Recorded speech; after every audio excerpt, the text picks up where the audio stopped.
Sophie Aram, je veux dire, c'est pas de l'humour, hein, c'est de la tristesse, mais la tristesse. Alors, l'édito, le pire, ça a été Marie Saint-Filtre, quand même. Quand ils ont fait la rentrée France Inter avec Marie Saint-Filtre, et là, tu fais, oh, ça, c'est peut-être un plan de dépopulation. Ils s'attendent à ce que les gens se tirent des balles après la chronique de Marie Saint-Filtre. Peut-être. En tout cas, c'était affreux. Et là, bon, ils ont gardé Sophie Aram, c'est toujours aussi affreux. Et Pierre-Emmanuel Barré qui fait, bah ouais, je fais ce que je veux. Je t'emmerde, je fais des blagues avec une kangou qui roule sur Sophie Aram. Oh, et la laïcité, et les valeurs de la République. Et Charlie. Alors Charlie, c'est toujours dans un sens. Hein. Charlie, c'est quand on tape sur les Arabes, pas les autres. Voilà. Mais non, mais parce que attention, bah oui, parce que sinon c'est dieudonesque. Il faut faire très attention à ça. Hein.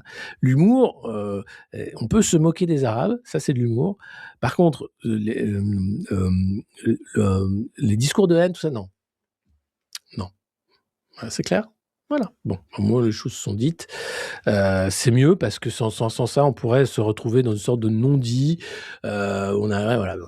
Alors autre nouvelle, alors on a parlé des poulets et tout. Alors il y en a un qui aime la poule, hein, c'est Patrick Bruel qui sort du silence. Alors Patrick Bruel, 40 femmes l'accusent de viol. Lui, il se défend en disant bah, pas du tout, moi je suis un gentleman, moi je mets des olives, c'est tout. Pardon, des poulets aux olives, pardon. Ah ouais, d'accord. Et heureusement, il a le droit de se défendre. Alors à la télé, à la radio. Il a mis un post sur les réseaux sociaux en disant je continuerai de faire mon travail. Alors évidemment, hein, Régis de Castelnau explique qu'il ne faut pas crier avec la meute parce que c'est trop facile et qu'il est présumé innocent jusqu'à preuve du contraire.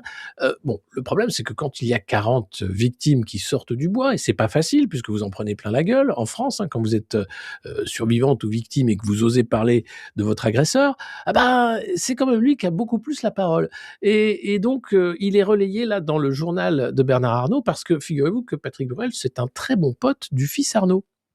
Et donc, bon bah, ils vont pas dire du mal de Patrick. Alors Patrick se défend en disant que jamais il a drogué qui que ce soit, jamais il a violé qui que ce soit. C'est un gentleman. Il reconnaît effectivement que Flavie Flament, quand il l'a chopée dans son appart, elle avait 16 ans, il en avait pas 39, mais c'est pas pareil. Et donc, bon voilà, hein, cette relation ne fut ni violente, ni contrainte, ni sournoise.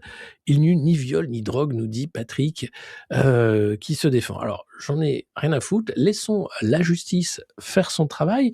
Et les vrais sujets, par exemple, à Paris, ville névropathique terrible qui va vivre des scènes magnifiques de liesse avec les Nuits Blanches, il y a quand même un grave problème. C'était, vous savez, le problème des assistants scolaires à Paris où il y avait un nombre de viols incalculable. Et d'affaires pédocriminelles très graves. Alors le maire de Paris est revenu sur ce sujet en expliquant que les choses bougent et c'est une bonne nouvelle. Je vais renverser la table. Ça, c'est ce que vous disiez ici même, juste avant d'être élu maire de Paris. Pot is what you're saying? Ouais, parce que évidemment, la girlfriend de Kash Patel est une lobbyiste aussi. C'est très voyant. Hein. Et lui est vraiment, enfin, il est à la tête du FBI. Et tout ce qu'il fait, c'est couvrir évidemment hein, les pires trucs en disant non, non, vous inquiétez pas. Oh, les extraterrestres, regardez les extraterrestres. On veut les noms et on veut surtout la justice dans le dossier Epstein. Je vous invite à voir le Modern Talk avec Carl Zero hein, dans la peau de Jeffrey Epstein qui est sur la chaîne YouTube du Monde Moderne. Allez-y, c'est plus d'une heure de révélation là aussi sur l'ampleur de la corruption de ces élites mondiales qui sont en réalité totalement en déliquescence. Et puis il y a évidemment l'interview avec Félix Marcard, qui était un des réguliers du World Economic Forum, qui raconte un peu comment ça se passe derrière. Voilà, donc c'est vraiment gravissime en fait de voir comment cette affaire Epstein est en train d'être enterrée, alors que c'est un scandale du XXe et du XXIe siècle qui révèle la pourriture des élites et d'un système en fait de cooptation gravissime où on arrive à ça quoi. Donc voilà, c'est vraiment dingue. J'ai un énorme respect pour Thomas Massier et j'espère vraiment que on pourra l'avoir ici. Voilà. Alors.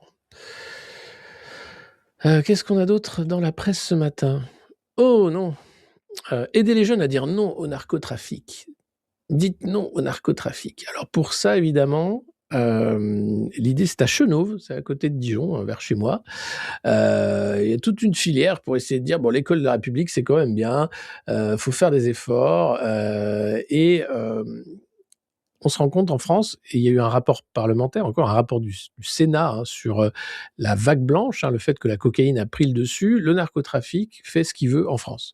Peu importe les déclarations martiales de Retailleau, de Darmanin, quand ceux-là étaient à l'intérieur, maintenant de Nunez, ça change pas grand-chose. En réalité, alors, Darmanin a fait des prisons haute sécurité. Ah super, dans les autres prisons, il y a toujours autant de téléphones et on gère le trafic depuis sa cellule comme, c'était le cas auparavant. Et puis, alors il y a quelques têtes de réseau, hein, qui sont en train de tomber, notamment un des plus gros narco-trafiquants ennemis de la DZ Mafia, Félix Benguy, qui serait le chef du gang Yoda et qui va être jugé à partir d'aujourd'hui. Donc vous avez quand même des cadors qui sont en train de tomber, mais le narcotrafic continue allègrement. Et le problème en France, c'est qu'on a des responsables politiques totalement stupides vis-à-vis de l'approche de la répression de l'utilisation des drogues. Parce qu'ils préfèrent attaquer l'utilisateur plutôt que s'attaquer, évidemment, au financement du narcotrafic ou aux têtes de pont. C'est beaucoup plus difficile. Alors, en France, on a particulièrement des trains de retard. J'ai fait une émission qui a été très peu vue et c'est dommage. Là encore, au Modern Talk, avec l'association Normol, mais aussi avec un psychiatre et une ancienne flic qui est pour la dépénalisation, pour expliquer pourquoi c'est un problème qui est pris à l'envers en France et pourquoi, en fait, on a des politiques aussi bêtes sur le dossier drogue. La drogue, c'est un problème, le narcotrafic, c'est un fléau, mais s'attaquer aux consommateurs n'est pas la solution. Clairement pas, et c'est ce qui fait qu'au contraire, vous avez de plus en plus de réseaux parallèles, etc. Typiquement, voilà le genre de responsable qui explique qu'il faut toujours plus pénaliser le consommateur, hein. Ça ne changera rien évidemment, mais c'est comme ça qu'il faut faire. Alors je ne sais pas quelle vidéo c'est, excusez-moi, je vais essayer celle-là. Oui, nous assumons de suspendre le permis de ceux qui consomment. Il n'y a pas de, Ça veut dire de quoi? C'est-à-dire que si consommation vous êtes, festive, si il n'y a vous pas de êtes, consommation anodine. Donc là, ils ont la loi riposte, et voilà où ils en sont, hein. Le cannabis, la weed, on va être clair, hein, tout le monde, en France, c'est tout le monde, quasiment, hein. Moi non, mais c'est un choix, voilà, j'aime pas ça, la drogue, c'est pas mon truc, mais on va être clair, vous connaissez tous quelqu'un qui, cultive, fait machin, et cetera, et fait de mal à personne. Ces gens-là en sont à te retirer le permis, pas parce que tu es au volant, mais parce que tu aurais été testé positif bien en amont, en dehors de tout cadre, et cetera.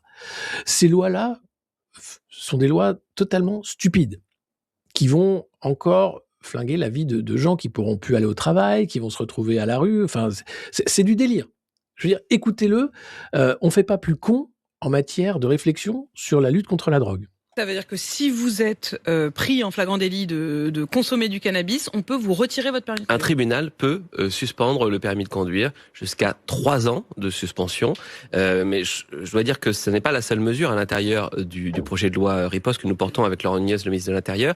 3 ans de suspension, hein. C'est ça qui va faire tomber les têtes de pont du narcotrafic, hein. Chapeau les copains, hein. Vraiment, vraiment. Franchement, vous savez quoi? C'est de la qualité. Ça, c'est vraiment de la grande qualité. Il y a aussi l'augmentation de l'amende forfaitaire délictuelle passerait de qui passe de 200 à 500 euros. Donc c'est vraiment un cap qui est franchi. Il faut savoir que dans notre pays, depuis 10 ans, il y a eu plus de 500 000 amendes forfaitaires délictuelles qui ont été payées par les contrevenants. Et je dois dire que c'est évidemment un signal très très fort. En fait, les 10 ans de la création de l'amende forfaitaire délictuelle dans notre pays, c'est un outil qui permet de désengorger les tribunaux et de Voilà, non, c'est un outil qui permet de faire une taxe en fait sur un produit qui n'est pas encore taxé. Je vous invite à voir, j'ai mis en lien, en commentaire, le lien vers la vidéo avec Normal sur la drogue et sur le débat qui mérite mieux, hein, que cette bouillie stupide et réactionnaire sur la drogue, parce que là, on est en train de passer à côté du sujet, hein. L'amende délictuelle, c'est simplement un impôt caché, hein, pour aller te faire la poche parce que tu es consommateur et parce qu'il n'y a pas de taxe, il n'y a pas de TVA sur sur la weed. C'est uniquement ça. Ça ne changera rien aux pratiques. Le fait de suspendre le permis pendant 3 ans, tu te rends compte, parce que tu aurais fumé un bédo le week-end sans prendre la route. Hein. Attention, moi je suis contre évidemment l'utilisation de drogue au volant. C'est évidemment, ça c'est criminel. Mais quand tu as fumé chez toi, tu prends pas la route et que le lendemain tu es clean et que tu vas prendre la route et que malheureusement le test fait que tu vas être positif, on va te virer ton permis. C'est scandaleux. Tout ça, c'est scandaleux. Cette approche sur la drogue, elle est scandaleuse. Et donc, encore une fois, s'attaquer aux consommateurs, c'est tout sauf s'attaquer au narcotrafic. Il faut le dire et le redire et le rabâcher. Et donc, allez voir notre émission du Modern Talk, parce que je trouve qu'elle n'a pas été beaucoup vue. C'est un sujet clé. Et là, on a affaire à des gens, mais bêtes, mais comme c'est pas permis, qui passent à côté du sujet, quoi. Taper directement au portefeuille les contrevenants. Mais c'est un des outils, vous comprendrez bien, qui est aussi aujourd'hui le symbole de l'impuissance de l'État. Parce que certes, vous allez augmenter cette amende forfaitaire, elle va passer de 200 à 500 euros, mais dans le même temps, ces amendes forfaitaires, c'est la Cour des comptes qui le dit, elles ne sont recouvrées qu'à un taux d'à peine 20%. Ça veut dire qu'en réalité, on donne des amendes, mais elles ne sont pas payées. Alors ça n'est pas le cas pour l'AFD Stup qui est payé à plus de 50%. Et je dois dire que c'est bien de voir le verre à moitié vide, mais en fait on est en train de progresser sur le sujet, et surtout en augmentant l'amende forfaitaire délictuelle de 200 à 500 euros, on envoie un signal très clair, c'est que il n'y a pas que les trafiquants, il n'y a pas que les complices des trafiquants, il y a aussi les consommateurs qui ont une responsabilité, et puis également les parents. Non mais sur le signal, quand vous dites on envoie un signal, non mais sur le signal, ça j'ai bien compris qu'il y avait un signal très clair. Ma question c'est pas le signal, c'est la réalité. Mais la réalité, est-ce que dans la réalité, ça a un vrai impact? C'est exactement pour ça que je vous ai parlé des 500 000 amendes qui ont été effectivement payées sur... Oui, c'est vrai qu'il y a une sorte de complicité avec le narcotrafic qui fait qu'on ne s'attaque pas. Il suffirait d'investir, tu vois, les milliards qu'on va foutre dans des armes qui servent à rien, on pourrait les mettre dans des portiques de détection, dans des faire que les portes d'entrée que sont le Havre et Fos soient vraiment quadrillées et sécurisées. Déjà rien que ça permettrait de faire beaucoup plus de saisies que ce qu'on a actuellement. Mais là, il n'y a rien. Sur le fait aussi de laisser faire dans les quartiers. Jusqu'à présent, personne n'a voulu aller s'attaquer au bastion du narcotrafic, où là, se sont organisées de véritables citadelles de la drogue. Et donc, personne ne veut y aller. Oh là là, mais non, mais attendez, c'est compliqué. Qu'est-ce que... on va plutôt taxer le fumeur de bédo, là, du coin. Voilà, très bien. Puis la mamie qui essaye d'avoir du cannabis thérapeutique, c'est très bien ça aussi. Voilà. Donc c'est vraiment juste de la complicité, je suis assez d'accord. Sachant que c'est pas comme si au Sénat ou à l'Assemblée, ils consommaient pas de drogue. Parce que c'est ça le plus drôle. C'est que non seulement ils te font la morale, mais eux, soirée chemsex, coke plein le pif, du bédo tant que tu veux, sans compter bien sûr la buvette de l'Assemblée. L'alcool est une drogue comme une autre. Donc, franchement, l'hypocrisie est totale. Et la loi est vraiment stupide. Mais bon, ils sont au pouvoir, qu'est-ce que je dis ? 1 million d'amendes qui ont été mis au global, mais ce qui compte, c'est qu'on est en train de progresser sur le sujet et qu'on ne lâche rien pour faire en sorte que la fermeté, elle soit totale. Et sur la loi narcotrafic qui a déjà permis de faire plus de 150 fermetures de commerce, plus 2500 interdictions de paraître pour les individus concernés par les trafics, on est en train de taper fort, de mettre des grands coups de pied dans la fourmilière, et c'est aussi pour ça que les choses sont en train d'évoluer. RMC. Les choses sont en train d'évoluer. Ouais, vous allez juste créer un nouvel impôt. Voilà, bravo. Bravo les champions, vous êtes vraiment les champions. J'ai pas de mots en fait. C'est lamentable. Et oui, ils sont complices. Vraiment. Donc allez voir l'émission avec Normol si vous avez le temps cet après-midi, ou vous la mettez en podcast, parce que vraiment ça permet d'avoir un autre son de cloche et de voir que en France particulièrement on fait tout à l'envers, vraiment. Voilà.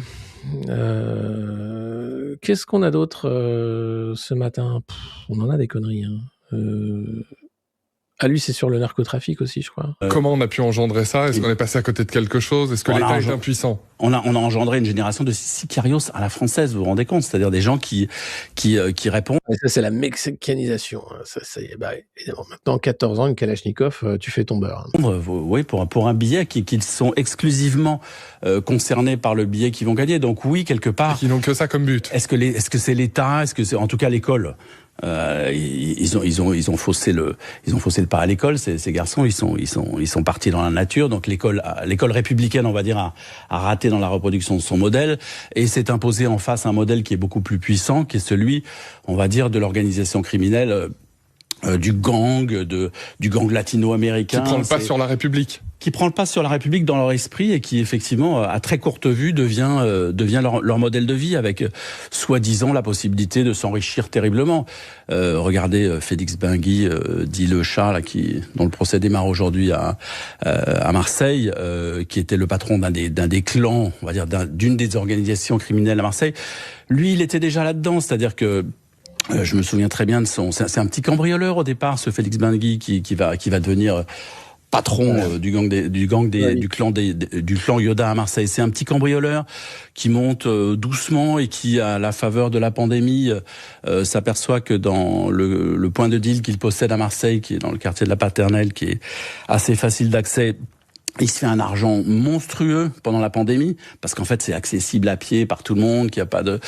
Et vous voyez, juste deux anecdotes le concernant, c'est que cet individu qui est un franco-camerounais, né à Alès, à Nîmes, qui a grandi en France, etc., roule en Ferrari quand il le peut. Donc cette espèce de façon de flamber, de craquer... Et ça, c'est grâce au confinement, hein. Peut-être même que, tu sais quoi, il a chopé des aides du gouvernement, hein, de relance de l'activité. Hein. Déclarant des revenus extrêmement faibles. Tout en déclarant des revenus quasi inexistants. Et va faire quelque chose qui, vis-à-vis de l'État, je trouve que c'est le genre d'anecdote qui en disent long sur comment ils considèrent et la police et l'État, qui, pendant cette fameuse pandémie, va à un moment donné s'offrir le luxe de faire un feu d'artifice dans son quartier pour fêter son million.